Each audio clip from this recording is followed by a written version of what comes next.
Qu'on vienne me voir, qu'on vienne me dire que le requin goûte. Qu'on vienne me dire que le requin goûte seulement. Moi, je leur dirais, s'il goûte. Et tous ceux qui sont pas là aussi, ils peuvent pas vous dire s'ils ont goûté. Je pense à Mathieu, par exemple.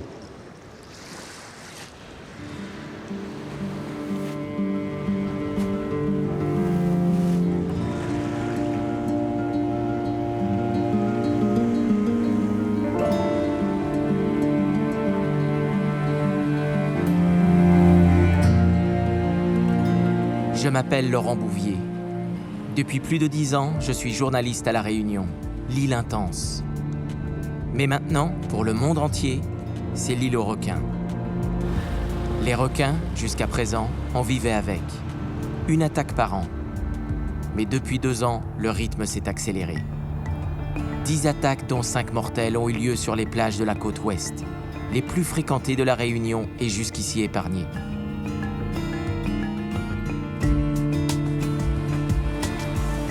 Tout a commencé sur la plage de Boucan-Canotte, le 15 juin 2011.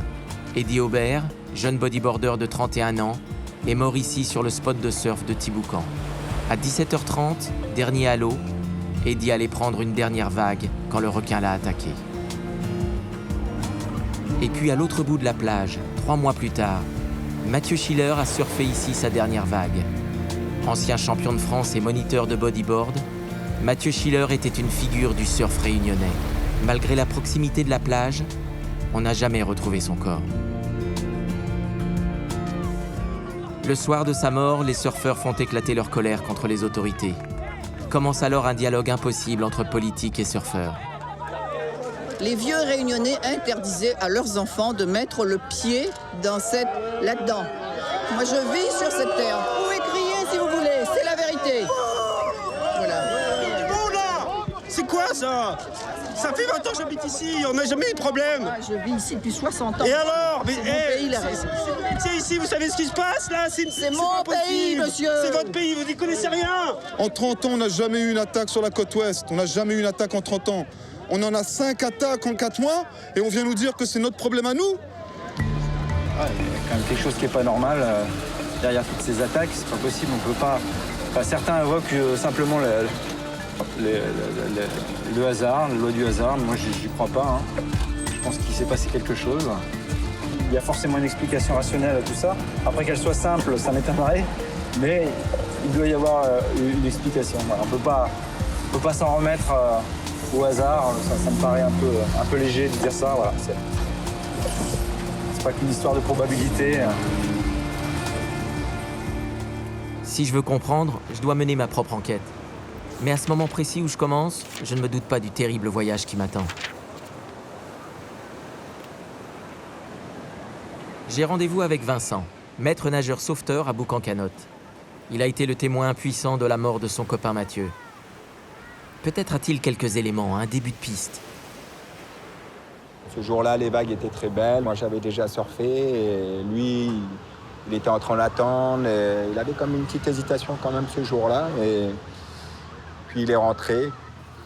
Ça a duré 5 à 6 minutes, le temps qu'il se mette à l'eau, qu'il passe une première vague. Et une fois qu'il s'est posé au pic, l'endroit où la vague lève et où on commence à démarrer, il a subi l'attaque. On a réussi à le hisser une première fois sur la planche. On a essayé de le tenir, mais on prenait des vagues sur la figure. À un moment donné, il a glissé, on l'a récupéré. Et là, quand on l'a retourné, on a vu que c'était trop tard. Il avait plus ses jambes, il avait un gros trou au milieu, donc ce qui me fait penser que c'était un gros requin, parce que le trou de l'estomac était vraiment très conséquent. Donc c'était un requin qui devait dépasser les 2,50 m.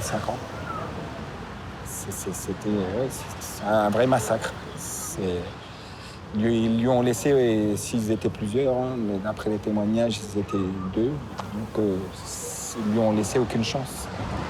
Et peut-être que voilà, on est rentré dans son menu.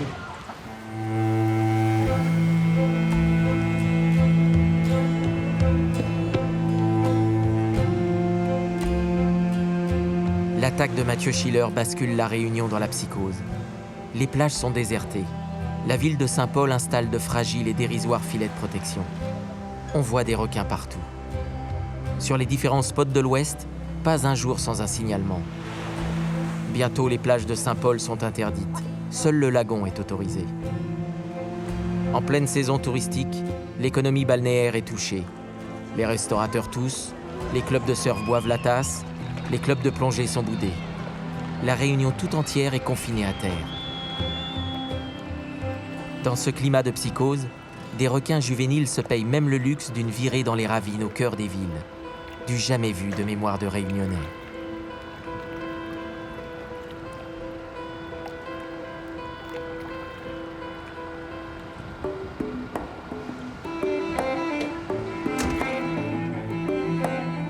Pour débuter mon enquête, je décide de prendre un peu de distance avec l'actualité et de remonter le temps. Les archives renferment-elles des attaques de requins au siècle dernier ? Je pars rencontrer Olivier Fontaine, le seul historien de l'île qui s'est spécialisé dans l'histoire maritime de la Réunion.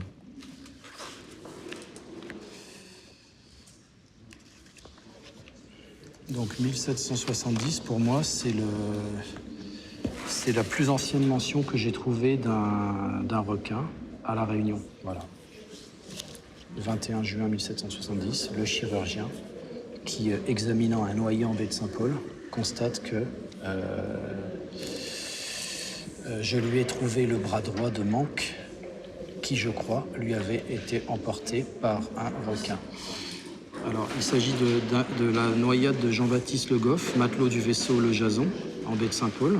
C'est constaté par le chirurgien qui fait le constat du décès le 21 juin 1770. D'accord ? Et plusieurs contusions à la tête, ainsi que partout sur le corps, etc., etc. Est-ce que dans la toponymie, on a des références aux requins dont on a ta connaissance? Alors effectivement, entre la pointe de Boucan-Canotte et le cap Laoussé, il y a un cap qui s'appelle Cap Requin. Tu veux dire que dans le lieu que nous sommes en train d'étudier est un lieu qui, historiquement, en tout cas traditionnellement, est appelé Cap Requin? Oui, je pense que si ça s'appelle Cap Requin, c'est pas un hasard.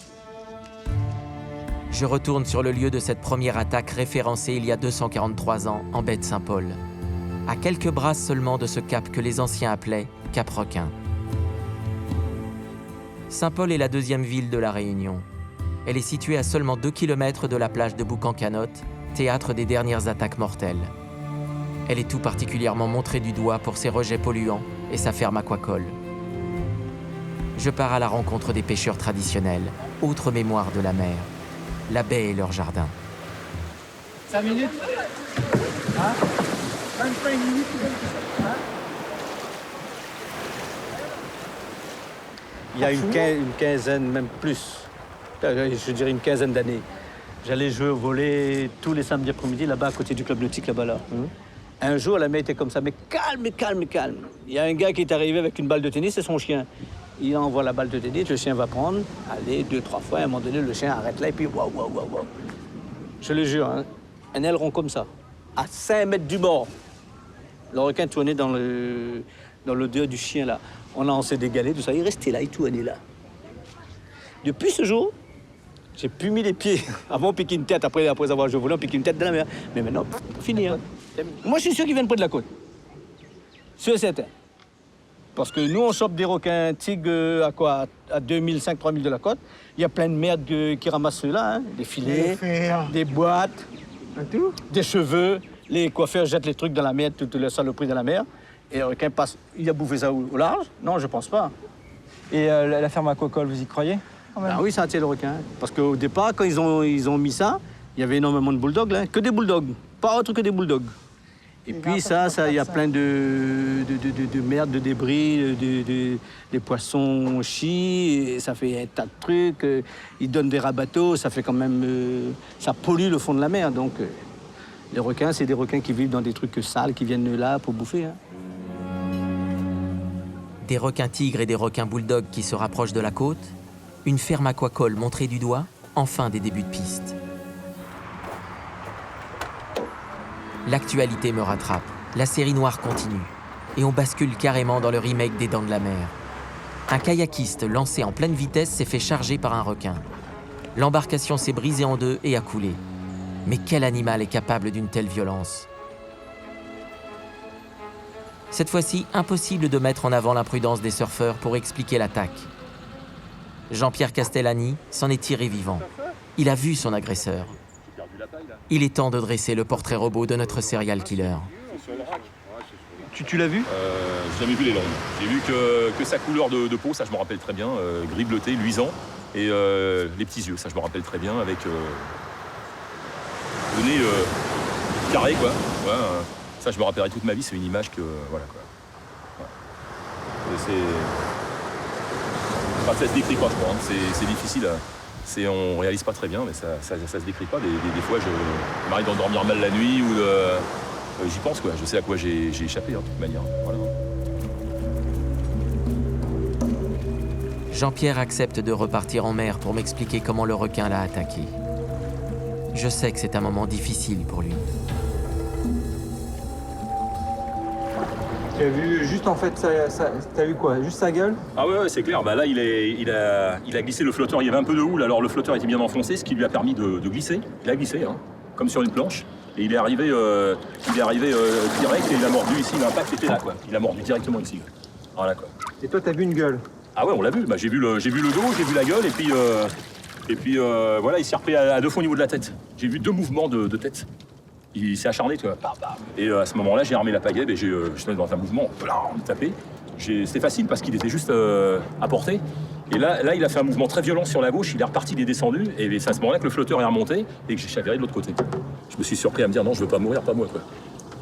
Je veux pas mourir. Surtout quand t'es dans l'eau, quoi. Là, tu sais que voilà. C'est des moments difficiles. Voilà.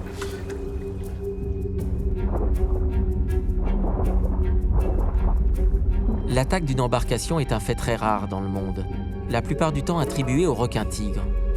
Ce dernier est aussitôt désigné par tous les médias et les autorités comme étant le seul coupable possible. Seulement voilà, Jean-Pierre m'a décrit un requin de couleur gris bleuté avec des petits yeux. Et je ne suis pas sûr que cette description soit celle d'un tigre.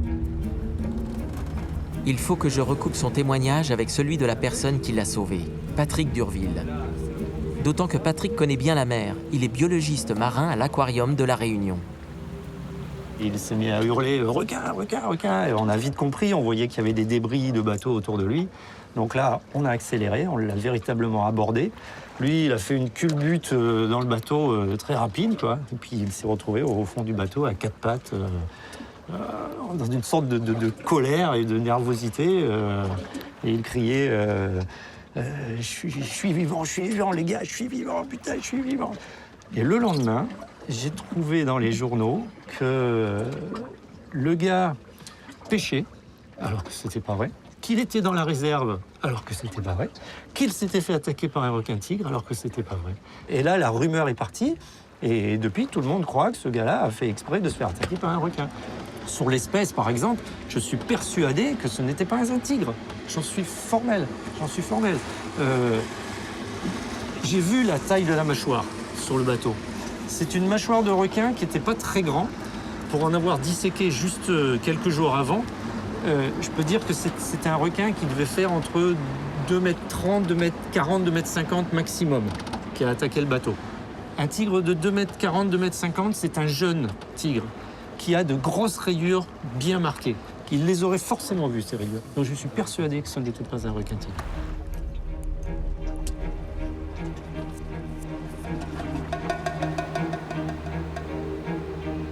L'enquête se resserre autour du requin bulldog. Est-ce que les traces laissées sur les victimes peuvent confirmer cette hypothèse? Jerry Van Greuveling devrait pouvoir me le dire. C'est l'un des spécialistes chargés par les autorités d'expertiser les traces de morsures sur les victimes. Il a fait sa thèse de médecine sur les attaques de requins et connaît bien le sujet. Les morsures qui sont issues d'une attaque de requin bulldog, elles ont la caractéristique, à la différence de celle du requin-tigre, puisque ce sont les 2 espèces principalement incriminées localement, d'être asymétriques. En regardant la mâchoire d'un requin bulldog, on comprend aisément, tu vois, que la mâchoire supérieure va entraîner des dégâts qui ne seront pas de la même nature que la mâchoire inférieure.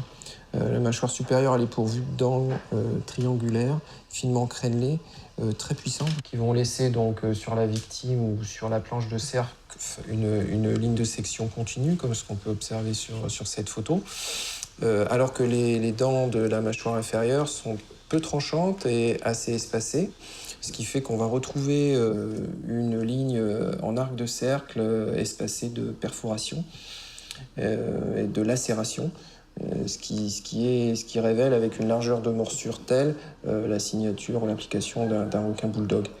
À la différence d'un requin tigre qui lui est pourvu de dents qui sont les mêmes. La mâchoire est symétrique en haut et en bas. Alors, la première référence officielle à la présence du requin bulldog, elle date de cette photo du 16 avril 1994 qui illustre la capture d'un spécimen à Saint-Joseph. Pour la petite histoire, ce spécimen, il m'a été confié par le pêcheur qui l'avait capturé parce qu'il contenait un bras humain que le pêcheur a découvert lorsqu'il a ouvert l'animal. On peut affirmer sans grand risque de se tromper qu'on a une majorité d'accidents attribuables au requin bulldog. Ça y est, je tiens mon suspect. Le requin bulldog. Mais que sait-on de lui ici? J'assiste à plusieurs rencontres scientifiques. Rien sur ce requin, ni sur d'autres d'ailleurs. Aussi incroyable que cela puisse paraître, on n'a jamais étudié les requins à La Réunion. Devant l'urgence de la situation, l'État se décide enfin à impulser et financer une étude avec l'aide de la région Réunion. Le 18 octobre 2011, le projet Shark est lancé. La science entre en scène. L'objectif est ambitieux. Marquer et suivre 80 requins, 40 tigres et 40 bulldogs. Thierry Gazeau fait partie des pêcheurs officiels retenus pour les marquages. Mais marquer n'est pas pêcher, et Thierry, aussi expérimenté soit-il, en fait vite l'expérience. On va mettre une bouée, on va laisser filer, on va reprendre mettre une bouée. Ouais, Géry, la ligne a cassé là, et on voit pas la bouée de sécurité pour l'instant là. Donc on va remonter sur la deuxième ligne qu'on y a mis plus devant Boucan. Toute la difficulté d'exercice, c'est pas de pêcher comme je pêche habituellement et les pêcheurs pêchent actuellement, c'est maîtriser l'animal. Nous, le temps que les scientifiques arrivent, après on confie aux scientifiques. Là, il est manipulé, le poisson est manipulé entre 1h30 et 2 heures. Et après, il est relâché. Thierry vient d'attraper un requin tigre à la ligne. Le compte à rebours a commencé. L'équipe scientifique entre en action. En les observant, je me rends compte à quel point leur mission est délicate.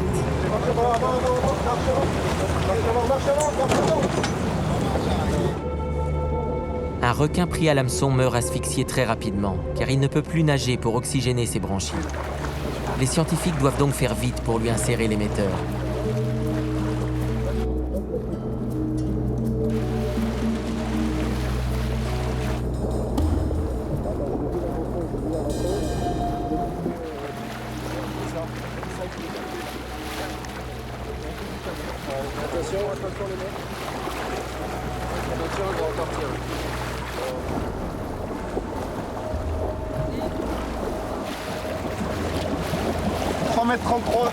C'est la plus grande. Ah, bravo. L'équipe scientifique est pilotée sur le terrain par Antonin Blaison, jeune thésard à l'Institut de recherche pour le développement. Antonin se retrouve en première ligne sur les opérations de marquage. La partie la plus délicate commence. Il faut immobiliser le requin sur le dos, lui inciser le ventre et y insérer l'émetteur. En fait, il y a deux manières de faire. Il y a une manière où on met la marque en externe et une manière où on la met à l'intérieur, comme nous on vient de faire. En fait, on préfère la mettre à l'intérieur pour éviter qu'il y ait des décrochages de balises et que du coup on suive un requin qui n'existe pas. Donc là, une fois qu'elle est dans la cavité abdominale, on est sûr que si on a un mouvement de requin, c'est bien ce requin-là. C'est pas un autre requin qui a avalé la balise sur un autre requin ou si c'est pas la balise qui s'est décrochée et qui a dérivé. Une fois la balise insérée dans l'abdomen, il faut recoudre la plaie. Mais le cuir de l'animal est si épais que l'opération est difficile. Pas question non plus de laisser repartir le requin avec l'hameçon.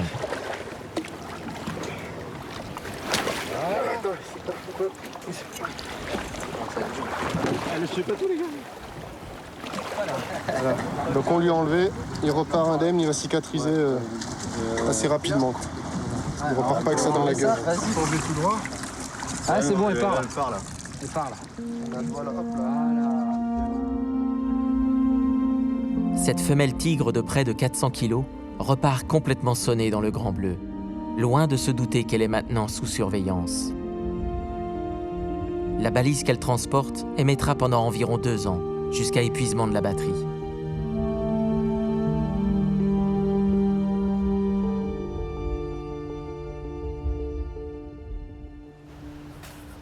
C'est l'IRD, l'Institut de recherche pour le développement, qui a la lourde charge de piloter cette étude. Marc Soria, spécialiste de la biologie du comportement animal, se retrouve à la tête du programme Shark. Il sait qu'il va devoir relever un énorme défi et contenter rapidement le public et les autorités qui réclament des explications. Je n'allais pas le lâcher pendant toute la durée de mon enquête. À l'heure actuelle et dans le monde, globalement, il y a très peu d'informations sur le requin bulldog. On ne connaît rien sur son activité, on ne connaît rien sur même ses périodes de reproduction, etc.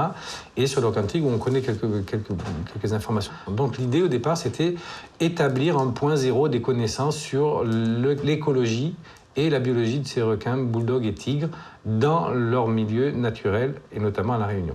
Et la seule façon qu'on a d'étudier des comportements en milieu naturel, évidemment, c'est de pouvoir les suivre à travers leur déplacement.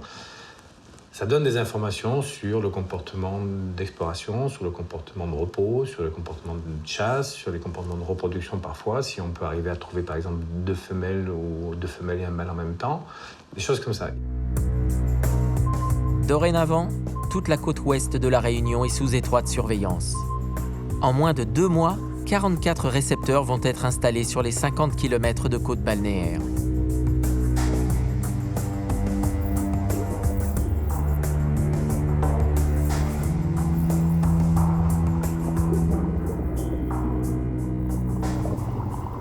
Voilà les fameux récepteurs. Dès qu'un requin marqué s'en approchera à moins de 500 mètres, son signal sera identifié et enregistré. Les récepteurs ont été placés par 20 mètres de fond, principalement dans le périmètre des attaques, notamment sur les bouées de délimitation de la réserve marine.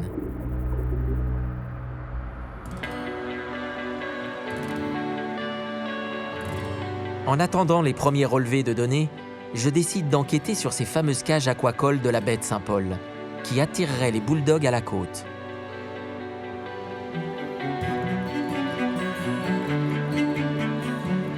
Comme le patron de l'exploitation préfère ne pas s'exprimer, je contacte donc les techniciens.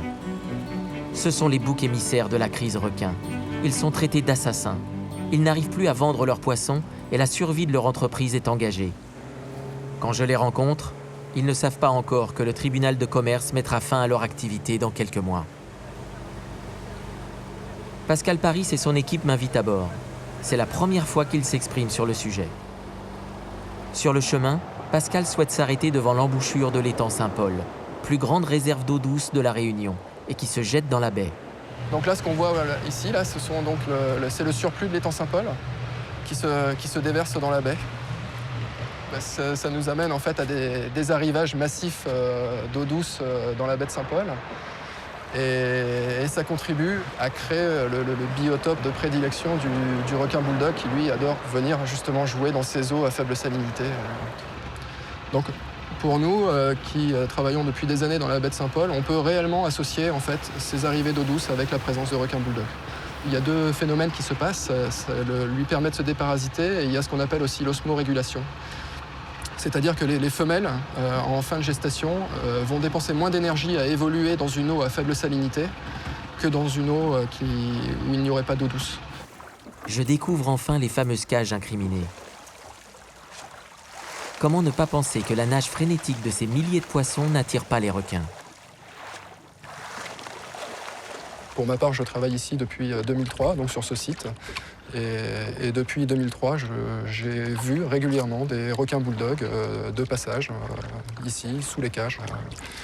Voilà, ce sont des passages ponctuels. Des fois, il nous arrive de les côtoyer pendant une semaine pleine, mais il nous arrive aussi de les apercevoir et de ne pas les revoir pendant des mois. Donc en aucun cas, comme on a pu entendre... Non, les requins ne sont pas inféodés ici aux cages d'élevage de la société aquacole. Ça, c'est complètement faux. Et, tu es formel? Je suis formel, voilà. Je suis formel et on peut même aller un petit peu plus loin que ça, parce qu'il y a même aujourd'hui, depuis 2 ans, une désertion, je dirais, du requin bulldog dans la baie de Saint-Paul.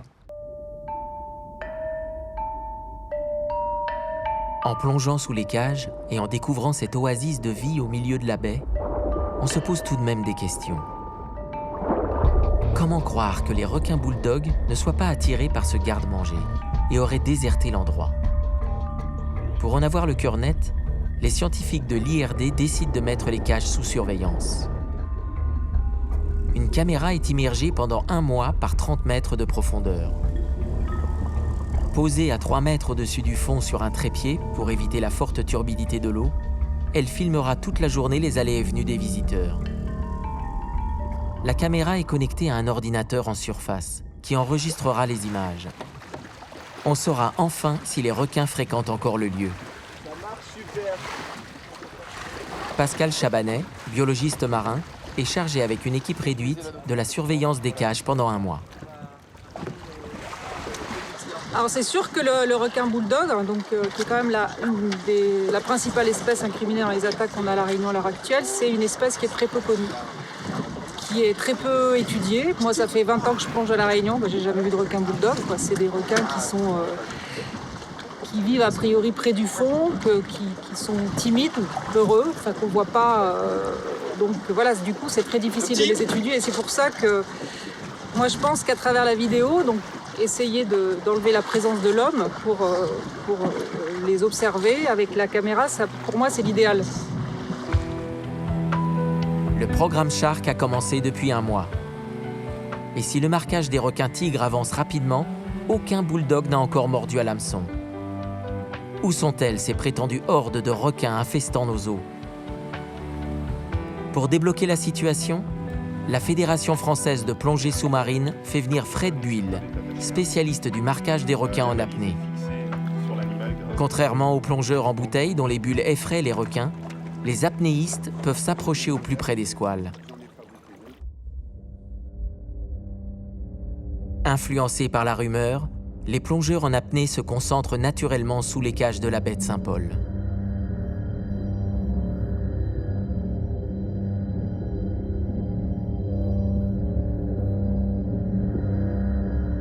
Mais au bout de 3 semaines de plongée intensive, le bilan est sans appel. Seulement un requin bulldog a été aperçu, très furtif. Fred Buil tentera tout de même d'y accrocher une marque acoustique, sans y parvenir.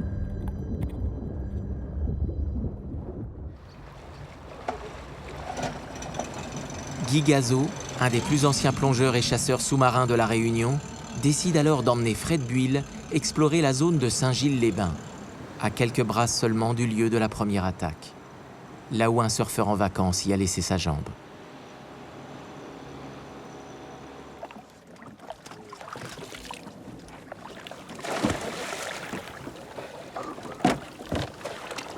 Il y a des jeunes qui pêchent dans le coin et qui me disent qu'ils se font accompagner par des bulldogs. Donc je me suis tout bêtement dit que si on essayait de pêcher dans cette zone qui est autorisée à la pêche, on pourrait avoir le contact avec les requins, avec les bulldogs. Et là, c'est ce qui se passe depuis à peu près 20 ou 30 minutes. On a un bulldog au moins qui tourne. Ouais, il est là-bas. Hey Fred! Fred, t'appelles là-bas. There's 3 over here. Here, 2. Yeah, there's 3 here. Okay, good. Ah ben, voilà, c'est assez facile. On est pile poil en face de la plage des Roches Noires. C'est là où il y a eu 2 attaques, en fait. Et les requins sont là, ils peuvent être jusque dans 15 mètres d'eau. Et je pense qu'ils patrouillent aux alentours de 30-35. Et puis que quand ils entendent du bruit ou quelque chose qui les stimule, ils rentrent à terre.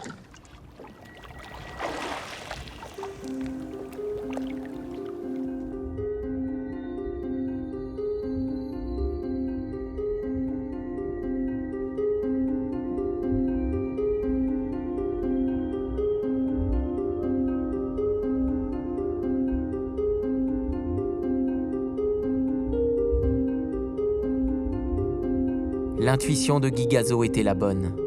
Au bout de quelques minutes à peine, le premier bulldog apparaît. Là, juste devant le fusil du chasseur.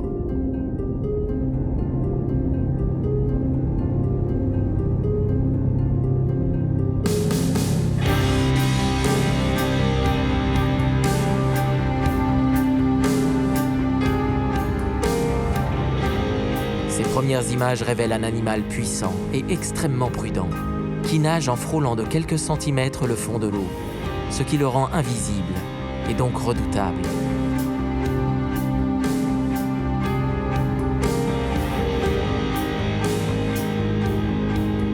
Autre surprise, l'animal que l'on croyait solitaire n'est pas seul. Il patrouille en bande de 2 à 3 individus. Aurait-il un comportement de groupe avec des stratégies d'attaque ?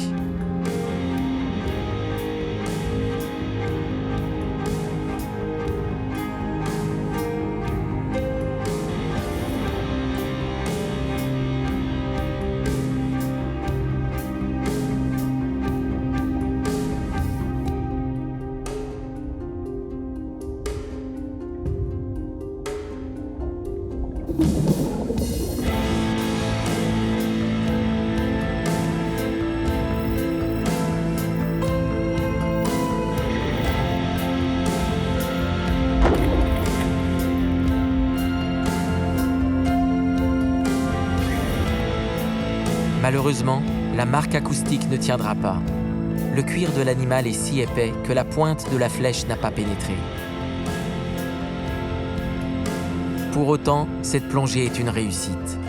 Nous avons enfin trouvé le repère du bulldog, pile en face du port de Saint-Gilles, la principale station balnéaire de La Réunion, par une vingtaine de mètres de fond seulement. Mais pourquoi Saint-Gilles ? Pourquoi ces bulldogs si craintifs et si fuyants stationnent-ils devant un spot aussi fréquenté par toutes sortes d'usagers de la mer ? Je décide de questionner Fred Buil juste avant son départ. Les cages de la baie de Saint-Paul ? Les cages de la baie de Saint-Paul, alors ça c'était rigolo parce que quand on est arrivé ici, on nous a dit les cages de la baie de Saint-Paul, mais c'est l'enfer des requins. Vous plongez là, si vous plongez là, vous allez vous faire bouffer, il y a 50 bulldogs en dessous. On était 7 fois, on a vu une fois des requins pendant 10 secondes. Voilà, donc, et extrêmement furtif et peureux. Donc là aussi, voilà, il faut tordre le cou à ces légendes et il faut aussi éviter de trouver des boucs émissaires comme ça. Par contre, allez creuser un peu du côté du port de Saint-Gilles. Là, par contre, port ouest, tu sais, dégazage... Non, moi je parle du port de Saint-Gilles, avec tous les pêcheurs, les carcasses de poissons. Là, ça c'est hallucinant.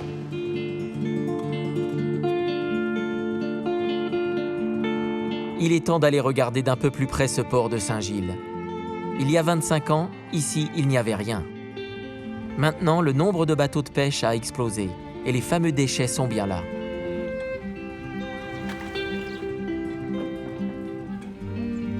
Il y a une personne que je souhaite voir tout particulièrement, c'est Yves Régnier. Yves a créé son club de plongée dans les années 90, quand le port a été construit. Et il est connu pour ne pas avoir sa langue dans sa poche. J'ai une petite idée sur le problème qu'il peut y avoir à ce jour avec la présence des requins si près. C'est le non-respect, on va dire, des usagers de la mer avec les déchets qui sont versés au quotidien sur la côte. Moi, je nage des fois aussi bien dans le port que derrière la barrière, au milieu des déchets de poissons, des carcasses de poissons. Je pense que c'est tout ce qu'il faut pour attirer des prédateurs. Et la controverse à ce jour, ce qui est terrible, c'est qu'on maintenant on a une clientèle de plongeurs confirmés, de plongeurs tout azimut, des gens qui se baladent sur toute la planète pour aller chercher les sensations gauche à droite. Ils viennent chercher la plongée requin à La Réunion. Et ils arrivent sur place, on leur dit, messieurs, dames, désolé, on ne pourra pas vous proposer le plongée requin. On ne les voit pas. C'est incompréhensible quand même comme histoire. C'est ça qui est terrible. C'est bon ? C'est bon. Toujours la même rengaine. On est confronté à un requin que les plongeurs ne voient jamais, à leur grande âme. Un prédateur redoutable qui est aussi attiré par une nourriture facile.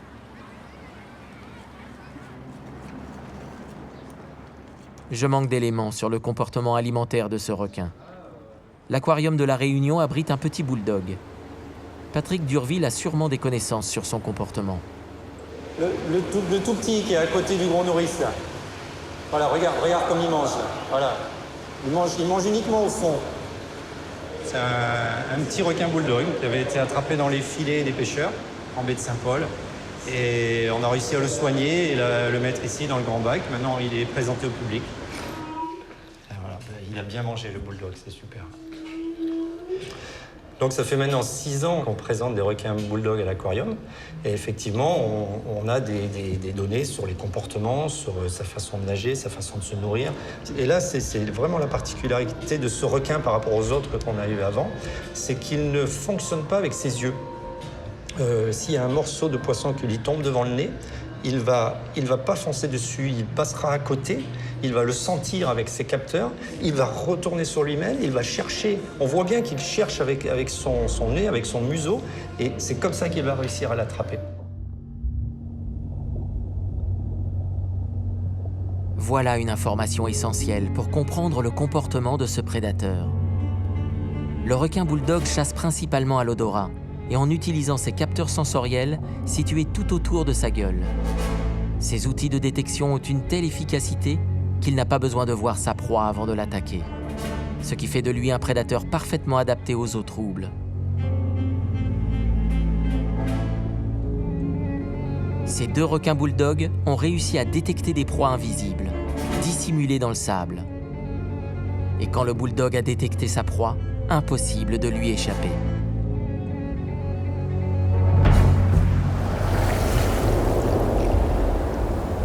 Le bulldog trouve dans l'eau trouble des vagues qui déferlent sur le récif son terrain de chasse idéal. Là, en position statique, les surfeurs et les bodyboarders qui attendent la vague sont très vulnérables. Le seul rescapé capable de me parler d'une attaque est Éric Dargent. En vacances à La Réunion, le 19 février 2011, il a été la première victime de la série noire.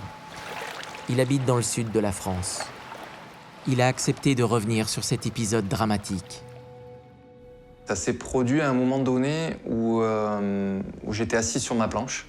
J'ai senti quelque chose qui s'accrochait à ma jambe. Je me suis penché pour regarder ce qui se passait. Et c'est là où j'ai vu le requin accroché à mon moulet et qui était quasiment à la verticale. J'étais pas très loin du bord, donc il devait y avoir peut-être 1,50 m de fond, pas plus. Et en appui sur le fond, j'ai vu totalement le requin en appui sur le fond, positionné à la verticale.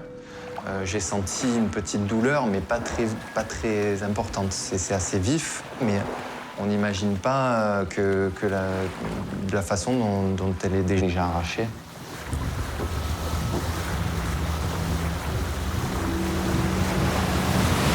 J'ai commencé à me défendre, j'ai tapé où je pouvais, un peu partout, ça a dû durer 2-3 secondes. Et puis à ce moment-là, le requin s'est mis à vriller, vraiment, il a commencé à vriller, à tirer vers le fond doucement.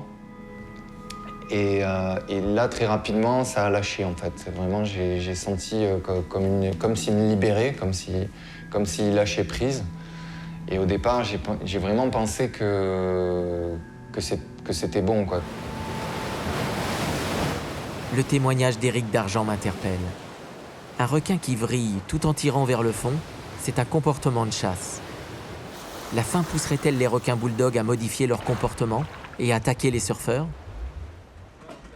Je repars sur le port de Saint-Gilles tôt le matin, à l'heure où les pêcheurs rentrent de leur nuit en mer.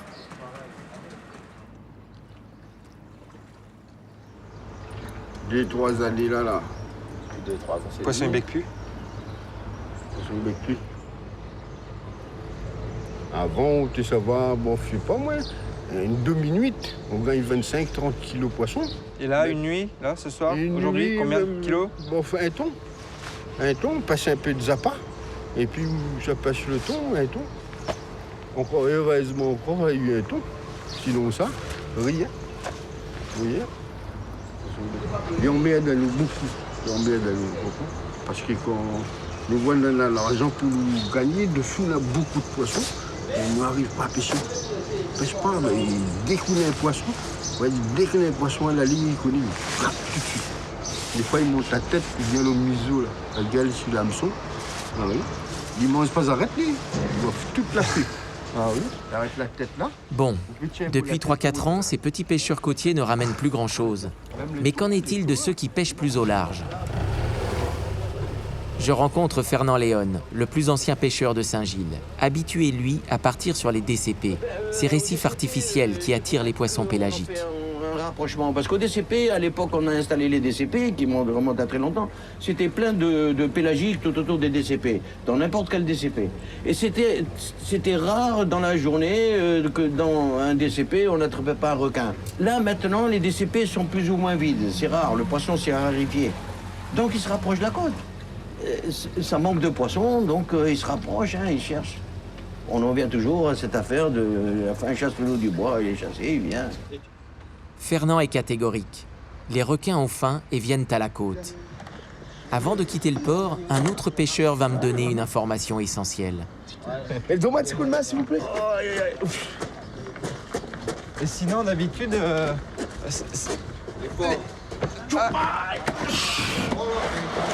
Il y a moins de 15 ans, on pêche plus le requin. Mais avant, on le pêchait régulièrement? Chaque pêcheur, on pêchait pas. On pêchait pas spécialement, mais quand un requin était au bout du fil, on attrapait parce qu'on arrivait à vendre. On fait la tête, on vidait et tout, 3 € le kilo. Donc il y avait un prélèvement un peu régulier qui était fait par les pêcheurs. Et ça, depuis 10 ans, c'est plus fait. Non. Ainsi, les requins ne sont plus pêchés à La Réunion depuis une quinzaine d'années. Leur chair pouvant être toxique, leur commercialisation est interdite. Voilà un principe de précaution qui a forcément favorisé leur recrudescence. Après 2 mois de sortie en mer, les premiers requins bulldogs sont enfin capturés. La plupart en face de Saint-Gilles, c'était prévisible. Du coup, les marquages s'enchaînent, sans jamais qu'un seul requin ne se fasse prendre 2 fois. Alors pour le tigre, c'est assez simple. Hein. Ça, c'est un poisson qui est beaucoup plus basique, je dirais. Mais pour le bulldog, bah ouais, c'est pas... Pour le bulldog, c'est un autre délire, quoi. C'est vraiment pas simple. Hop là. On a mis des carangues vivantes, une carangue vivante là au bord. Avec, il y avait 3 bulldogs dessous. Donc on disait, bon, bah voilà, le requin, ça va mort ou ça va... Forcément, il y a du... Et puis, il s'est rien passé. Il s'est rien passé parce qu'ils avaient senti qu'il y avait quelque chose de pas naturel, il y avait quelque chose de... C'est un poisson très retors, quoi. S'adapte, à mon sens, intelligent. Hein.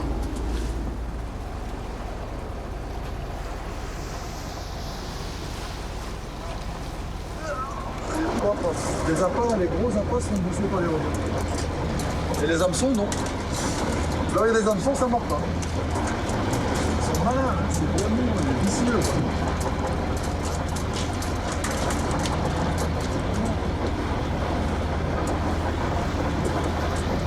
Tiens, là, il vient prendre là.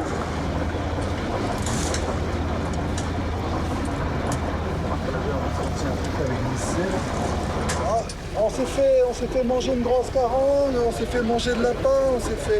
Et puis là, ben là, on en fait un, et c'est un qu'on n'a jamais attrapé.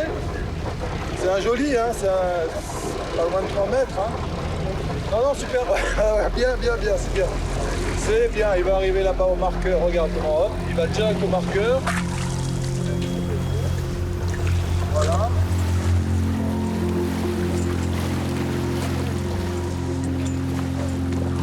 La plus grosse qu'on ait eue, elle n'est pas encore fatiguée, donc là je pense qu'on a quand même pour un petit moment à la remonter parce qu'elle a réussi à nous coller la première bouée là qui est toujours pas revenue à la surface. Et elle met tout son poids sur la ligne.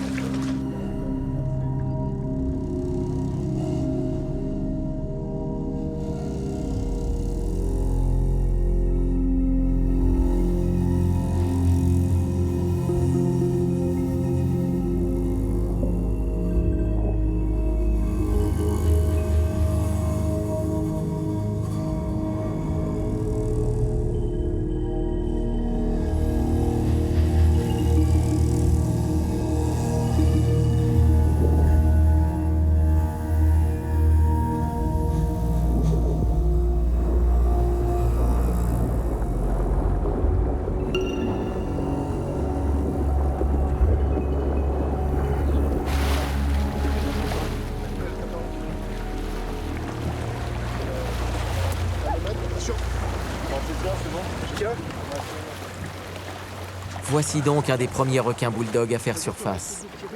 Après une remontée qui aura duré presque 1 heure, une fois positionné sur le dos, ce requin si redouté plonge en léthargie. Les scientifiques peuvent alors commencer leur travail.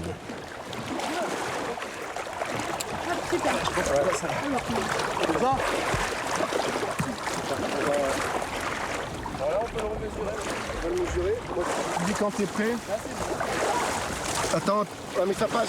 Ton bras, Antonin, si tu peux lever ton bras. Voilà, fais ça avec la four. Et 3, là j'ai 3,13. 3,14. 3,14. 14, bah c'est la plus grosse quand même. Bon Non. Allez,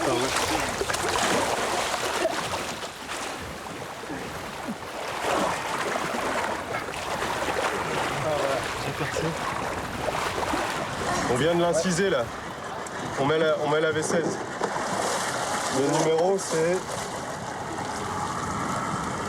ID 3451. Donc en fait là elle est rentrée entièrement et je vais essayer de la pousser pour qu'elle soit parallèle.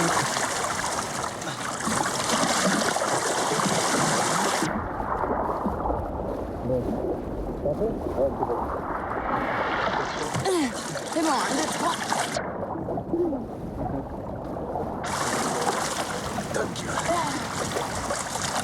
Cool, ça tient? Ouais, elle est bonne. Elle est à l'envers, mais elle est bonne. Ah, c'est parti. Elle nage. Elle nage. Ouais, c'est bon là.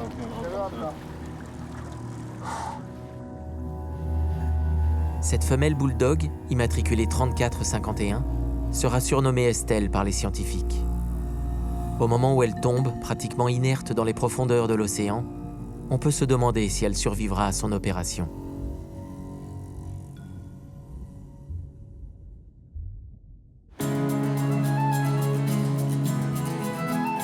Alors que le marquage des requins bulldog bat son plein, les résultats de la caméra espionne tombent. Après 1 mois de surveillance, je vais enfin savoir si ces cages aquacoles sont infestées de bulldogs comme le prétend la rumeur. J'ai rendez-vous avec Pascal Chabanet et son étudiant Nicolas Loiseau. Les images sont, paraît-il, surprenantes. Ah, regarde, là, c'est super intéressant. Il y a les carangues qui tapent sur le sable. Moi, j'avais jamais vu ça. Donc voilà, le requin qui arrive. Mais il passe et mais il essaye pas de les croquer. Non, Un requin effectivement tranquille, qui nage en pleine eau. Voilà une image que personne n'attendait. Hors présence humaine, le bulldog a un comportement complètement différent. Et aucune excitation apparente due à la proximité des cages aquacoles.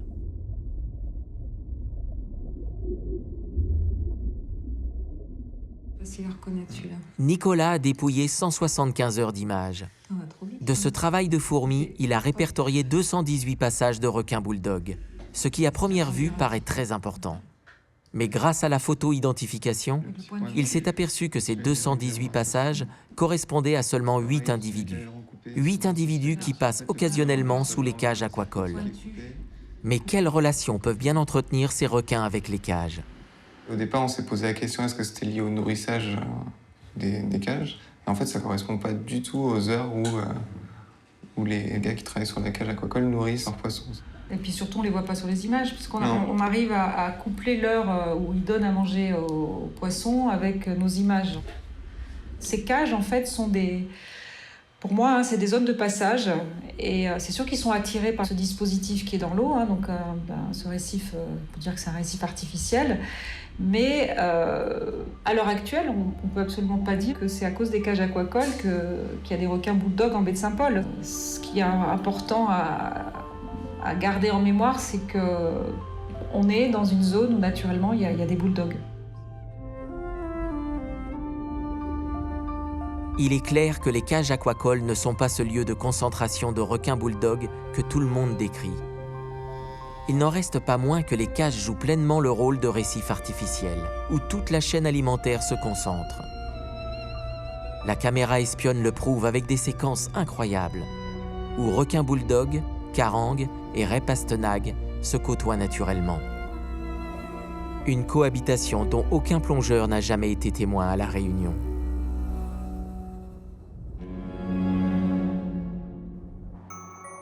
Le programme scientifique progresse bien, mais à la vitesse de la science. En 6 mois, 10 requins bulldogs et 14 tigres ont été marqués. L'objectif des 80 requins est encore loin. La dernière attaque remonte maintenant à près d'1 an. Les activités nautiques ont repris.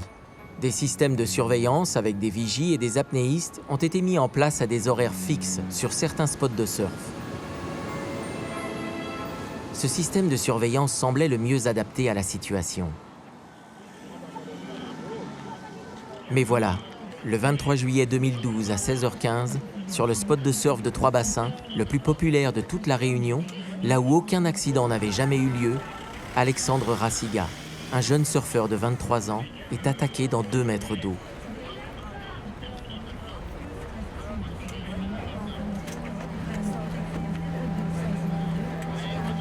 Ouais, c'était juste là, dans le prolongement du rocher, en fait, de la pointe. Là. Je l'ai vu, donc j'ai tourné la tête. Et le temps que je tourne la tête, en fait, il était déjà sous l'eau avec le requin. Et le requin était en train de le secouer, quoi. Il se débattait, il y avait l'aileron et un joueur derrière qui claquait vraiment dans l'eau, quoi. Et ça faisait des arcs de cerf qui se projetaient. Et après, Alex a fini par ressortir de l'eau. Là, tout de suite, il y a beaucoup de sang qui a commencé à sortir. Il y avait une grosse mare. Et assez rapidement, j'ai nagé vers lui pour aller l'aider, quoi, comme il était juste à côté. Là, il y a une vague qui s'est présentée à moi. Je l'ai pris, j'ai foncé droit sur lui. Et là, j'ai vu une mare de sang autour de lui. Donc, voilà. Hein. Il se rendait compte qu'il était en train de partir. Il nous disait qu'il allait mourir. Il avait sa jambe, son artère fémorale sectionnée. Donc, il s'est vidé de son sang en 2 minutes. Et quand on a vu sa jambe, je lui ai fait un garrot avec le leash. Du coup, j'ai mis Alex sur ma planche. Jérémy m'a aidé à avancer, il a ramené à côté de moi pour essayer de me pousser aussi. J'avais très vite compris que c'était plus possible.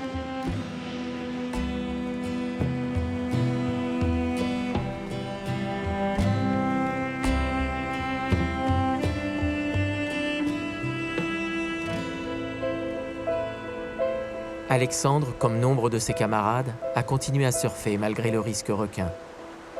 La passion du surf est quelque chose de viscéral. Cette passion, celui qui pouvait m'en parler le mieux, c'est son père. C'est curieux ce que je vais dire, mais je vivais avec cette angoisse-là de l'accident.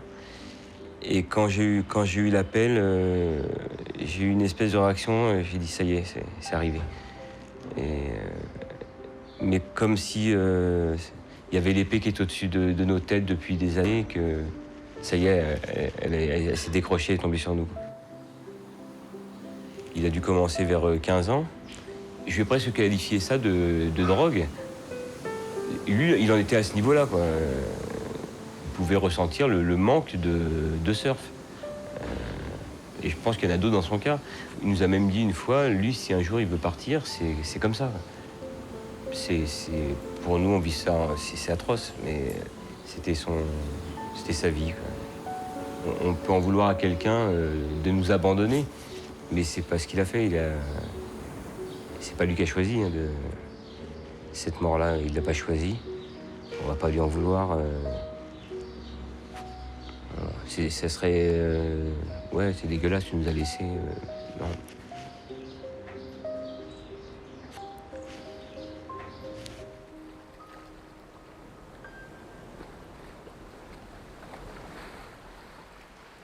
Rencontrer les proches des victimes après un drame, c'est le plus difficile. C'est vraiment pas le moment que je préfère. Et pourtant, je dois continuer mon enquête.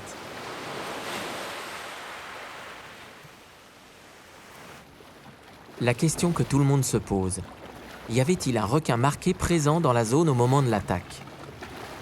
Le lendemain de l'accident, j'accompagne Antonin Blaison et son équipe que les autorités ont enjoint à analyser au plus vite les données des récepteurs. Car la colère monte et la responsabilité des scientifiques est évoquée. Pourtant, le système mis en place par l'IRD n'est pas un outil de surveillance. Il ne permet pas de connaître en direct la présence des requins. C'est un outil sur le long terme pour comprendre leur comportement et mettre en place les outils de prévention adéquats. Pour extraire les informations enregistrées, il faut remonter les récepteurs en surface et les décharger sur l'ordinateur.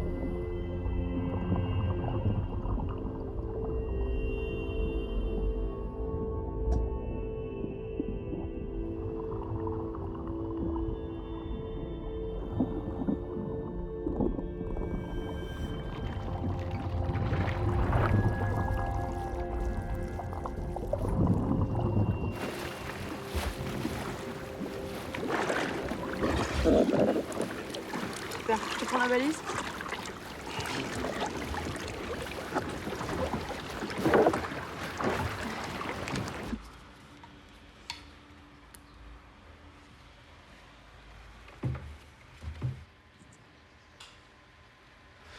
Et donc là, en fait, on a 2 requins différents. La 3451 qui est un requin bulldog, là, qui est Estelle. Donc c'est une femelle requin bulldog de 3,14 m. Et on a 3453, qui est un requin bulldog aussi, là, de 3,08 m, Fanny. Alors l'accident, c'était lundi, donc le 23.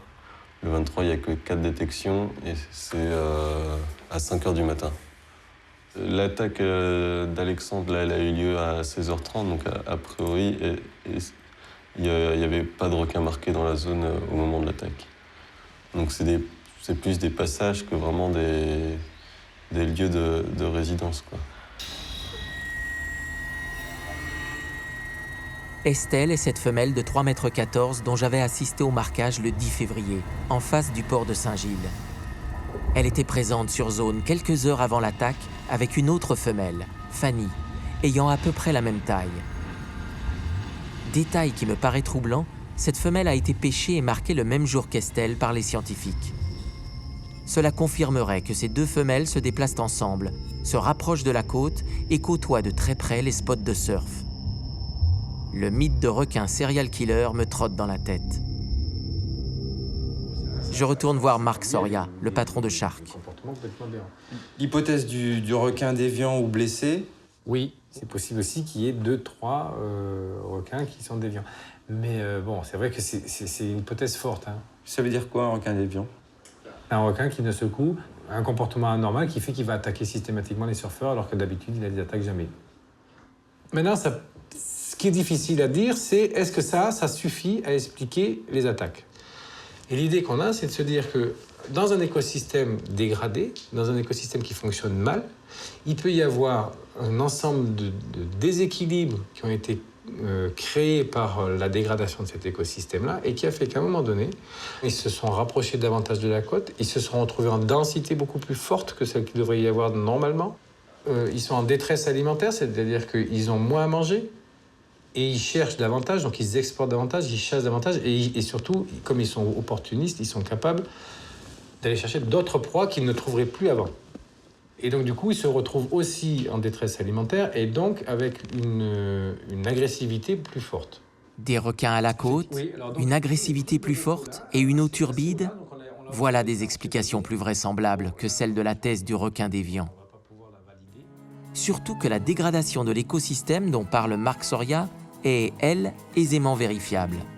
L'urbanisation galopante que connaît la côte ouest de la Réunion depuis une trentaine d'années a un impact autant sur terre que sur mer. En période de pluie, les eaux n'ont plus la capacité de pénétrer dans le sol devenu imperméable à cause des constructions. Et tous ces ruissellements alimentent les ravines qui dégueulent dans la mer toutes leurs eaux chargées en terre et polluants divers.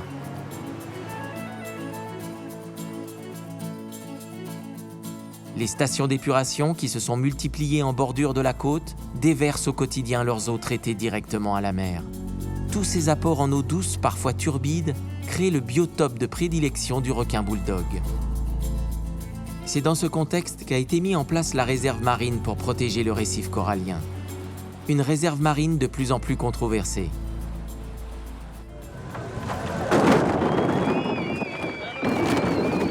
Encore sous le choc de la dernière attaque, les surfeurs expriment leur colère contre cette réserve, qu'ils accusent d'être un garde-manger pour requins.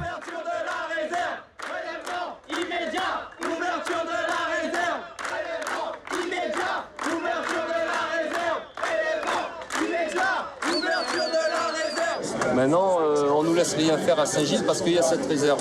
Le gros problème, c'est la réserve. Il n'y aurait pas eu cette réserve, les chasseurs sous-marins seraient toujours dans l'eau, les pêcheurs seraient toujours en place, et ces requins-là, ils ne s'approcheraient pas de la côte. Le débat se déplace autour de la réouverture de la pêche aux requins dans la réserve marine. Un débat que va prendre à son compte le député maire de Saint-Leu, Thierry Robert, qui demande le prélèvement des requins. c'est-à-dire leur élimination. Le dossier devient politique. Les scientifiques sont discrédités. On fait encore des études aujourd'hui scientifiques. J'ai rien contre les études scientifiques, hein, loin de là, pour essayer de trouver des solutions, mais on voit encore une fois que ça ne conduit nulle part. Il faudrait, à mon avis, autoriser le prélèvement de requins.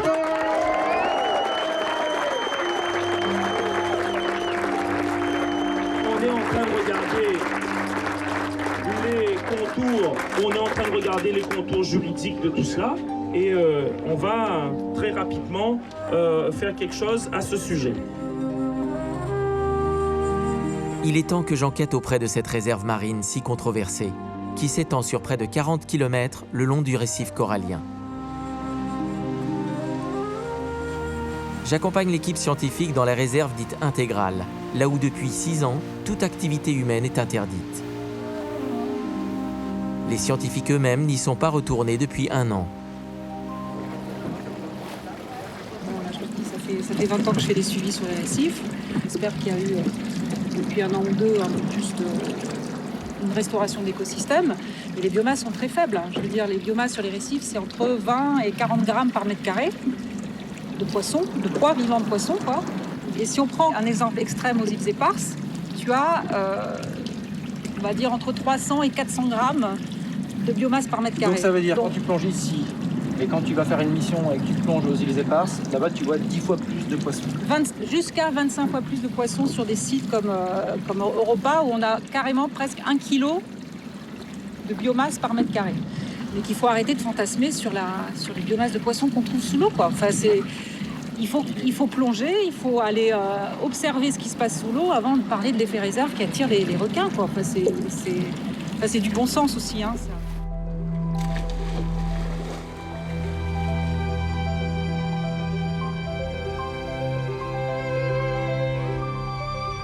Depuis la création de la réserve, cette zone sanctuaire sert de lieu de référence pour évaluer la biomasse, c'est-à-dire la quantité de poissons au mètre carré.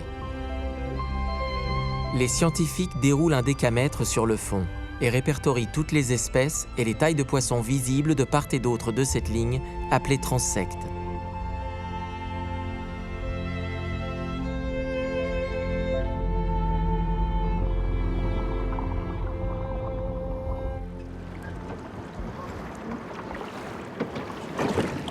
J'ai compté sur les transects 2 mérous en tout. C'est quand même pas terrible. 2 mérous. Et puis quasiment pas de petites demoiselles, quasiment pas de papillons. Donc ça, c'est les poissons que tu trouves souvent associés aux coraux. Bah là, tu vois, je sais pas, en 1 heure plongée, tu fais 3 comptages, quoi. Il n'y a rien à manger pour les requins, là. À la limite, s'ils sont agressifs, c'est peut-être aussi parce qu'ils n'ont plus rien à manger.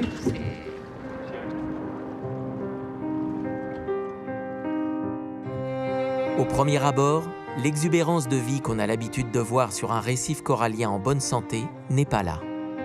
Pas de quoi servir de garde-manger à nos requins.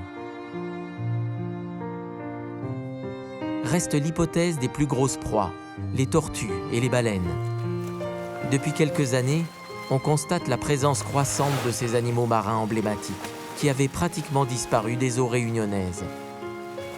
Le retour de ces animaux près de nos côtes aurait-il un lien avec la présence des requins? Les tortues marines, par exemple. Elles avaient déserté nos récifs, mais depuis une dizaine d'années, on les observe quotidiennement sous l'eau. Et grâce à un programme de protection efficace, des pontes ont à nouveau lieu sur les plages. Les tortues sont des proies potentielles pour les requins. Alors évidemment, elles sont mises en cause. N'écartant aucune hypothèse, les scientifiques posent des balises sur les tortues afin d'étudier leur possible interaction avec les requins.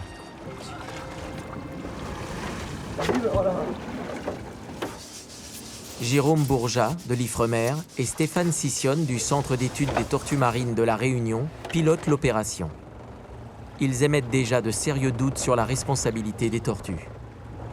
Pour l'instant, on n'a pas beaucoup de réponses, si ce n'est que les populations de tortues à La Réunion ne sont pas des populations très abondantes, c'est même plutôt des populations résiduelles qui ont tendance à se reconstituer, mais qui se reconstituent malgré tout très lentement.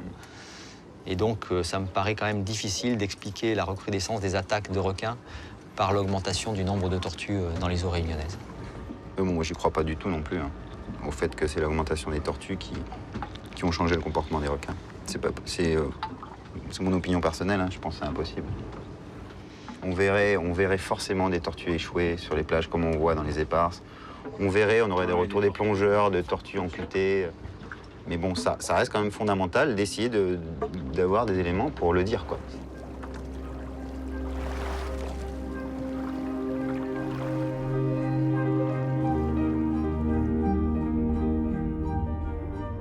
Après plusieurs mois d'enregistrement, les balises indiquent clairement que les tortues entrent dans le lagon la nuit. Elles se protègent certainement en partie des requins. Mais pour autant, elles ne semblent entrer dans leur menu. Aucune trace de prédation n'a pu être observée. Mais qu'en est-il des baleines? La Réunion peut s'enorgueillir de voir leur nombre augmenter chaque année.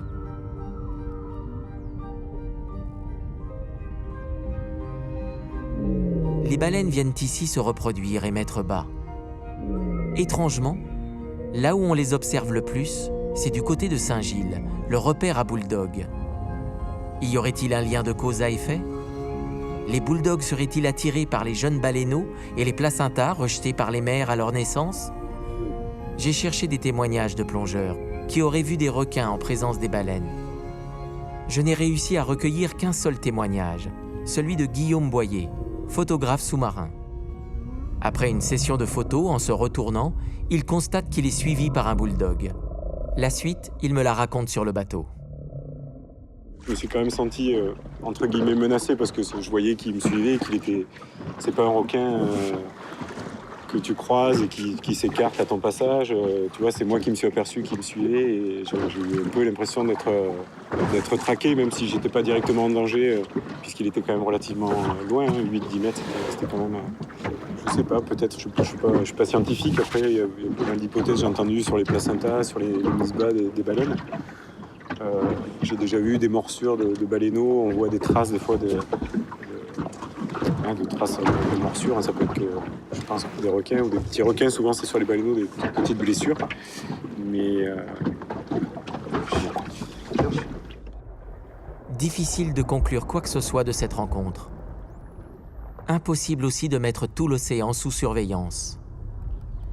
Je dois me résoudre à garder les pistes tortues et baleines dans un coin de ma tête et accepter que la nature garde encore ses mystères. Tout ce que je sais, c'est qu'à ce jour, jamais une tortue ou une baleine n'est venue s'échouer sur nos côtes suite à une attaque de requin.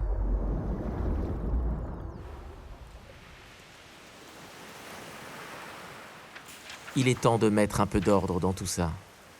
J'ai un suspect, le requin bulldog, rusé et opportuniste. Un super prédateur qui sait se rendre invisible tapi au fond de l'eau. Un spécialiste des eaux troubles. Un requin qui a faim, qui se rapproche de la côte et qui est peut-être en surnombre depuis qu'il n'est plus pêché. Le problème, c'est qu'il n'a rien trouvé de mieux que de s'installer devant le port de Saint-Gilles, au beau milieu de la zone balnéaire. Pourquoi? À cause de la ravine qui dégueule une eau douce et sale? À cause des déchets de poissons? Il doit sûrement y avoir d'autres raisons qui le rendent agressif. Voilà où j'en suis avant que tout ne bascule une nouvelle fois.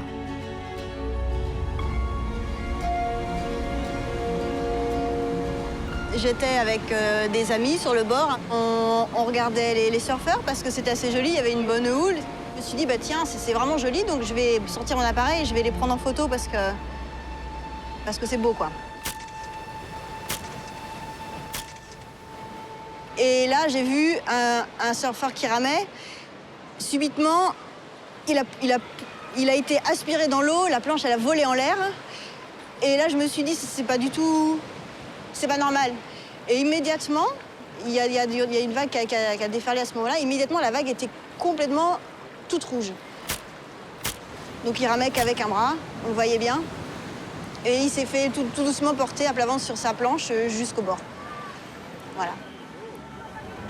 Ce 5 août, 2 semaines à peine après la dernière attaque de Trois-Bassins, une nouvelle fois, c'est le drame. Cette fois-ci, c'est Saint-Leu qui est touché. Saint-Leu, la plus belle vague de la Réunion. Un spot de surf connu dans le monde entier. Il est sorti tout seul de l'eau, sans un cri, sans rien, avec un calme hallucinant. On a 50 km de côte, on en est à 4 morts en 1 an et demi, il faudrait peut-être bouger un peu. C'est incompréhensible, ça fait 2 en 2 semaines. Mais ce n'est que le début, hein. C'est pas fini. Où il y a trop de requins, où il y a des problèmes de canalisation, je sais pas, plein de gens disent plein de choses. S'il y a un chien enragé dans le quartier, vous allez le tuer. Vous n'allez pas dire non, il faut protéger l'espèce des chiens. Merci les pouvoirs publics, merci messieurs les ingénieurs, messieurs les écolos, messieurs les plongeurs et compagnie. Je suis devant le domicile de Fabien Bujon et j'appréhende. Pourtant, je dois le rencontrer. Il s'en est sorti grâce à un courage extraordinaire. La main arrachée, la jambe déchiquetée, il a réussi à rejoindre tout seul le rivage. C'est le seul surfeur rescapé avec Éric Dargent à avoir vu son agresseur. J'ai besoin de son témoignage. Allez, on y va. Juste, je vais te poser quelques questions, Fabien, précises pour mon enquête et voilà, juste l'heure de l'attaque. Allez, à peu près. Bah, je veux dire 5 heures maximum. 17 heures. Ouais. On était 2 dans l'eau. Et j'ai fait 1 heure de surf par là et à un moment je me suis assis sur ma planche et là, bing, il y a un choc. J'ai un choc sur ma jambe, hein, pas sur la planche.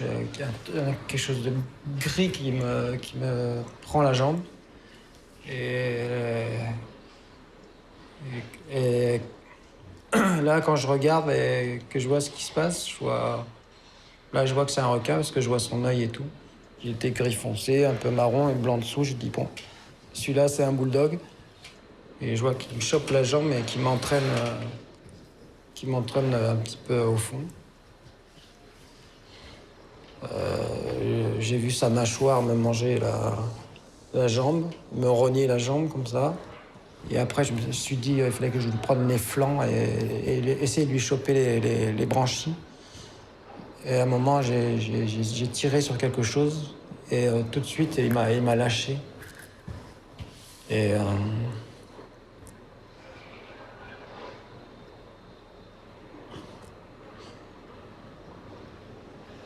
j'ai repris ma planche et au moment de prendre ma planche, je l'ai pris de la main gauche et au moment de la reprendre, j'ai soulevé mon bras comme ça. Et là, j'ai vu qu'il n'y avait plus de main, quoi. Donc, quand j'ai soulevé la main comme ça, j'ai vu les artères avec le sang qui giclait. Et là, je me suis dit non. Je pense que j'ai perdu la main en essayant de le frapper au niveau de la mâchoire et je pense qu'il l'a chopé à ce moment-là. La main, ça reste un mystère, je sais pas. Et je me suis retourné pour regarder les dégâts, ce que j'avais et tout. Et je me suis retourné et quand j'ai vu ma jambe, j'ai dit non, c'est pas vrai. Et là, j'ai vu l'os du tibia, quoi. Un os, quoi. C'était pas très propre, c'était un peu déchiqueté. Là, je me suis dit, non, Fabien, c'est pas possible, tu vas mourir. J'ai pensé à mes enfants, à ma femme, et je dis, bon, écoute, tu fais ce qu'il faut. Tu rames, tu essayes de pas perdre de sang, et voilà. Donc, j'ai fait à peu près, je sais pas, bien 50 mètres en essayant de nager et garder le peu de sang qui me restait. J'ai réussi à arriver au bord. J'ai l'impression de réentendre mot pour mot le récit d'Éric Dargent. Même stratégie d'attaque, dans très peu d'eau. Même combat entre le surfeur et le requin. L'histoire se répète. 1 an et demi après, le bulldog a signé son nouveau forfait. J'accompagne Antonin Blaison pour relever les 3 récepteurs situés au plus près du lieu de l'attaque. Premier arrêt, en face du port de Saint-Leu. L'ambiance est tendue à bord du bateau. Donc ouais, là, il me l'a détecté. Estelle et Fanny, c'est les 2 requins là qu'on capte souvent, quoi. Mais le matin.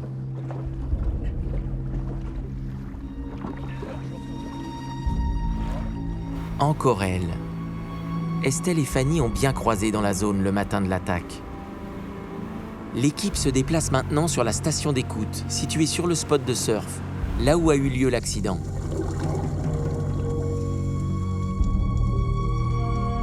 Ok. Là, on a Estelle. Donc elle était là la veille de l'attaque, mais elle a fait un passage d'1 minute, quoi.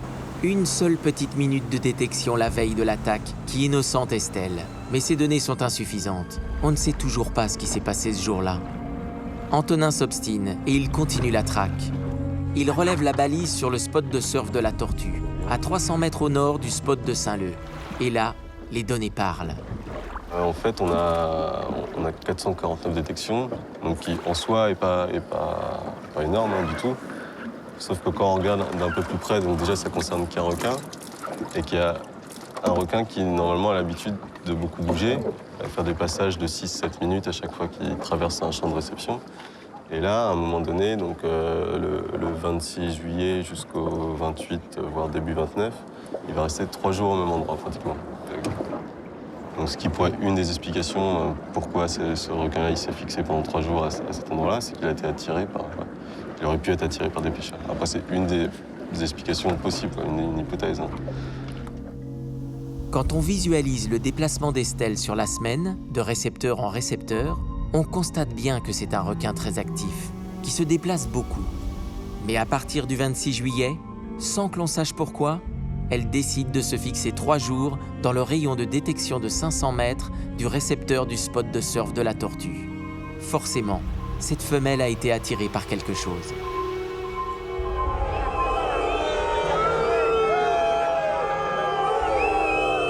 L'accident de Fabien a amplifié la révolte. Du coup, surfeurs et pêcheurs font cause commune. La réserve est de nouveau la cause de tous les maux. Les surfeurs maintiennent l'idée que cette zone de protection attire les requins. Les pêcheurs, eux, pensent qu'une réouverture de la réserve leur offrirait une quantité de poissons non négligeable et qu'elle ferait fuir les requins. Cette assemblée hétéroclite a bien failli mal se terminer. On n'est pas là pour faire ça, hein. Et les gars, moi je vous dis, ça fait 1 an et demi qu'on travaille sur le sujet, d'accord?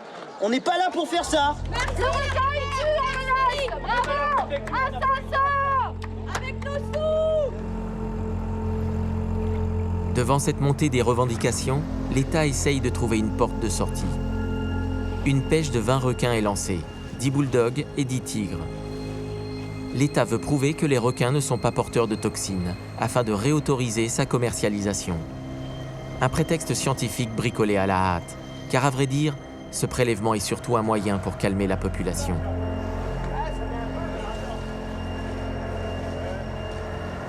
Les premiers requins qui mordent à l'hameçon sont des tigres. Le contraire aurait été étonnant. En me focalisant sur les bulldogs, j'en avais oublié leur présence.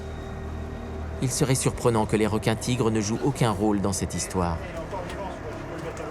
Cette femelle agonisant à mes pieds révélera à la dissection qu'elle porte 42 petits dans son ventre.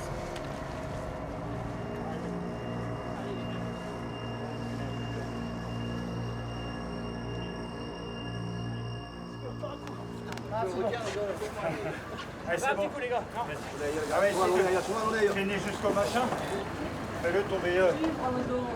Les requins vont maintenant être disséqués et les prélèvements envoyés en laboratoire pour rechercher d'éventuelles traces de ciguatera. Cette toxine mortelle responsable de nombreux décès sur l'île voisine de Madagascar. Mais les scientifiques sont en désaccord avec ces pêches. Prélever 20 requins ne sera jamais suffisant pour conclure à une absence de toxicité. Et supprimer ces requins sans connaître les causes des attaques n'a pas de sens. Du coup, une certaine compétition s'installe. L'équipe d'Antonin enchaîne jour et nuit les sorties en mer pour atteindre le difficile objectif des 80 requins marqués, en espérant que ces mêmes requins ne soient pas capturés aussitôt par les équipes chargées des prélèvements pour la ciguatera. Fais rien là-bas. Attention. Là, il est en train d'insérer Le temps presse. Antonin réalise de nouvelles expériences scientifiques. Elles se révéleront capitales par la suite pour la compréhension du problème. Donc ça, c'est une balise satellite qu'on a configurée pour qu'elle reste accrochée au requin pendant 6 mois. Donc au bout de 6 mois, elle va popper en surface et elle va commencer à émettre au satellite pour savoir si justement si les requins marqués à La Réunion vont à Madagascar, à Maurice, voire un peu plus loin, en Afrique du Sud ou en Australie. C'est bon, elle s'est déclenchée. Voilà. Ces virées nocturnes me permettent d'obtenir les dernières informations scientifiques qui me font progresser dans mon enquête. Ce soir-là, Antonin m'annonce une nouvelle qui remet en cause la seule piste sérieuse que je détenais. On a eu la disparition en fait, de 2 grosses femelles requins bulldog, Estelle et Fanny, là, qui sont des femelles qui font 3,14 m et 3,08 m, qui ont disparu d'un coup, toutes les 2 en octobre, et qu'on ne revoit plus du tout après. Retour à la case départ. Je perds la trace de 2 requins emblématiques, Estelle et Fanny. Sans doute ont-elles été pêchées, car suite à la dernière attaque, leur tête a été mise à prix par les autorités. Les marquages continuent jusque tard dans la nuit, car c'est le moment où les requins mordent le plus à l'hameçon. Mais c'est aussi une prise de risque plus importante pour les scientifiques, qui, sous l'emprise de la fatigue, ne sont pas loin de l'accident.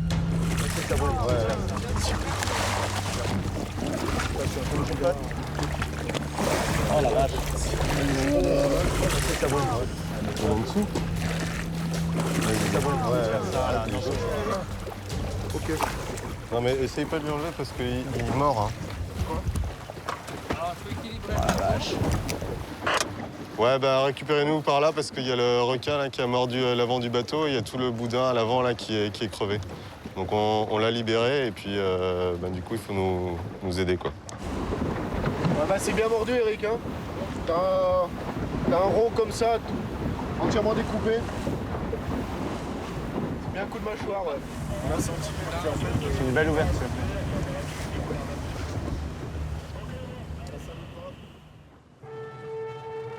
Deux mois plus tard, je suis le témoin direct d'un nouveau drame. Nous sommes le mercredi 8 mai 2013, à Saint-Gilles, devant le spot des Brisants. Il est 12h14. Un jeune bodyboarder est encore à l'eau.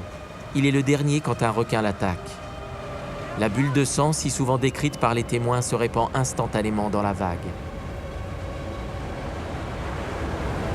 La houle avait forci et l'eau était devenue trouble. Les secours réagissent immédiatement. En quelques minutes, les sauveteurs sont là. Mais quelques minutes, c'est déjà trop tard. Les attaques sur des bodyboarders sont sans espoir. Stéphane Béramel, un touriste en vacances à La Réunion, disparaît tragiquement.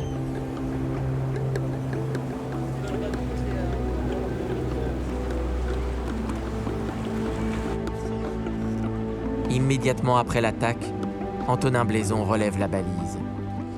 Et le verdict tombe.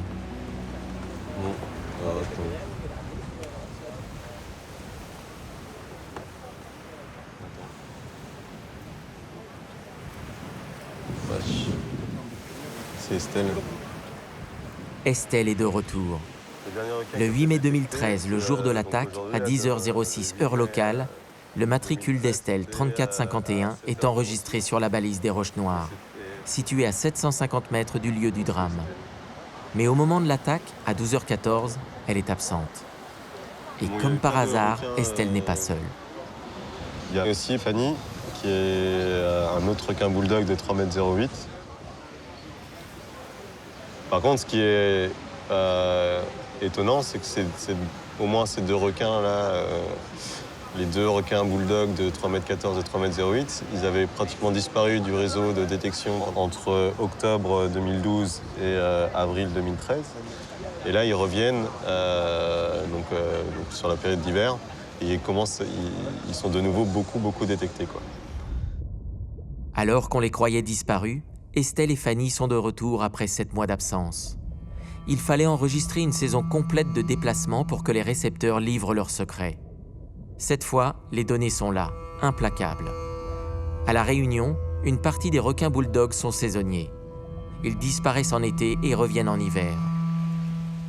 Je retrace sur mon ordinateur le retour d'Estelle à La Réunion. Après 7 mois d'absence, le 28 avril 2013, en début d'hiver austral, Estelle revient à La Réunion par le nord, où elle est détectée sur la balise de Sainte-Marie. Elle longe toute la côte est, passe à proximité du récepteur de Sainte-Rose.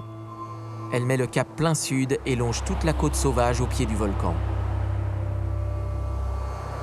Le 29 avril au soir, elle atteint la côte ouest, où elle est détectée sur la balise de la rivière Saint-Étienne.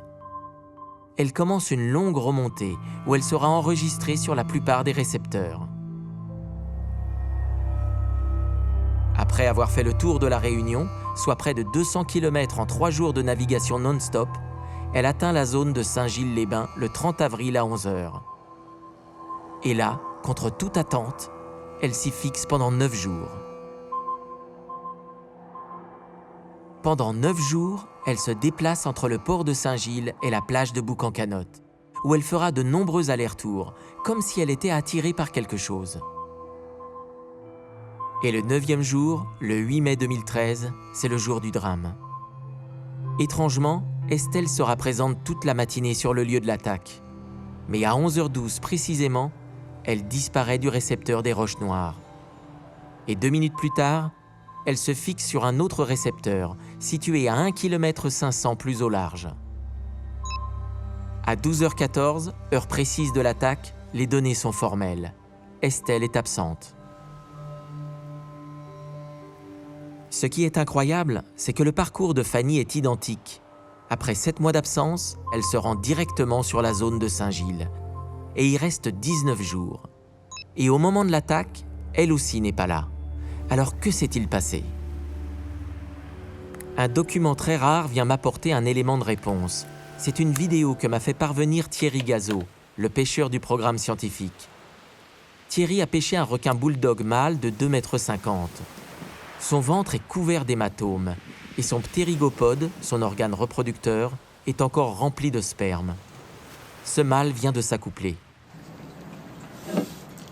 C'est période de reproduction, ça. Cette vidéo m'apporte la preuve que les requins bulldogs s'accouplent en hiver à La Réunion.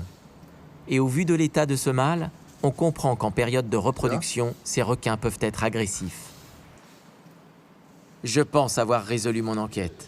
Je repose la question différemment. Je retourne voir une dernière fois le patron de Shark. C'est que on a, à certaines périodes de l'année, la présence de femelles ici, hein, alors qui correspondent à une période qui est une période de reproduction, où traditionnellement on a une compétition des mâles pour la reproduction des femelles, on est d'accord? Oui. Donc on a un comportement agressif forcément dans ces périodes-là, oui. Plus agressif que d'habitude, hein, dans un milieu fortement dégradé. Oui. Ce qui inclut une compétition pour manger, et puis des requins qui se rapprochent de la côte. Oui. Ça peut l'expliquer. Maintenant, ce qu'on sait aussi, c'est que en plus de ces facteurs-là, il y a un facteur important à prendre en considération, c'est le facteur satiété. Est-ce que ces requins, ils ont faim ou ils n'ont pas faim? Des requins bulldogs saisonniers qui viennent se reproduire en hiver à La Réunion, qui se retrouvent alors dans une quête alimentaire et une agressivité plus importante. Voilà ce qui explique pourquoi la majorité des attaques ont lieu pendant la période d'hiver, entre mai et octobre. Cette fois-ci, le 15 juillet 2013, malgré les appels à la prudence, à 5 mètres du bord, sur la plage de la baie de Saint-Paul, là même où les pêcheurs me disaient qu'ils n'y mettront plus les pieds, une jeune fille de 15 ans est morte sous les yeux impuissants de sa sœur. Il est plus que temps pour les autorités de mettre en place des outils de protection adaptés. Les premiers résultats de Shark démontrent que parmi les requins marqués, seulement un petit groupe d'individus très actifs se rapproche de la côte. Jeremy Cliff, spécialiste sud-africain, est missionné pour proposer un système de protection basé sur la pose de drumline. Des bouées munies d'hameçons et d'appâts sur lesquels les requins qui s'aventureraient trop près de la côte seraient capturés. Un système controversé, car certains pensent que cela aurait aussi un effet attractif et attirerait les requins. For me, you want to be fishing maybe just behind the waves. You see where the big buoy is, I think, for the reserve? Yeah. Maybe just... yeah. Yeah, it's near. It's near? Yeah, it's near. Yeah. That's Well, that's what we would do in South Africa. It's not an attractive system. No, the bait is just small baits, not big fish. So the attraction will be just here, very, very close. Is it possible for a bull shark to go to South Africa, Madagascar, Australia? I don't think so, because the bull sharks like the coastal waters, maybe Mauritius, but I think Madagascar, South Africa is too far in the open ocean. Le requin bulldog a toujours été décrit comme un requin côtier. Cependant, la dernière expérience du programme Shark vient remettre en cause cette affirmation. La balise qu'Antonin a fixée sur un requin bulldog s'est détachée au bout de 6 mois et a envoyé sa position au satellite. Un mâle de 2,50 m est allé jusqu'à 300 km au sud de la Réunion. Les données enregistrées par la balise indiquent que ce requin nageait sur des fonds de 3000 mètres et descendait régulièrement à des profondeurs de 250 mètres. Ces chiffres démontrent que le requin bulldog peut avoir un comportement pélagique, c'est-à-dire qu'il est capable de nager en pleine eau, loin de la côte. Mais où vont les bulldogs? Sont-ils capables d'entreprendre de grandes migrations? Un des derniers résultats scientifiques vient élargir mon champ d'investigation. Cette fois, il s'agit d'un requin-tigre. Cette femelle de 3 mètres, marquée par l'équipe d'Antonin en décembre 2012 à La Réunion, a été pêchée sur la côte ouest de Madagascar 9 mois plus tard. Elle a donc parcouru 1800 km avant de terminer dans les filets de ces pêcheurs. En dépeçant le requin, ils ont eu la surprise de découvrir le petit émetteur qu'ils ont pris pour une pile et qu'ils ont failli jeter. Il s'en est fallu de peu pour que l'on ne sache jamais que les requins-tigres réunionnais étaient capables de couvrir de telles distances.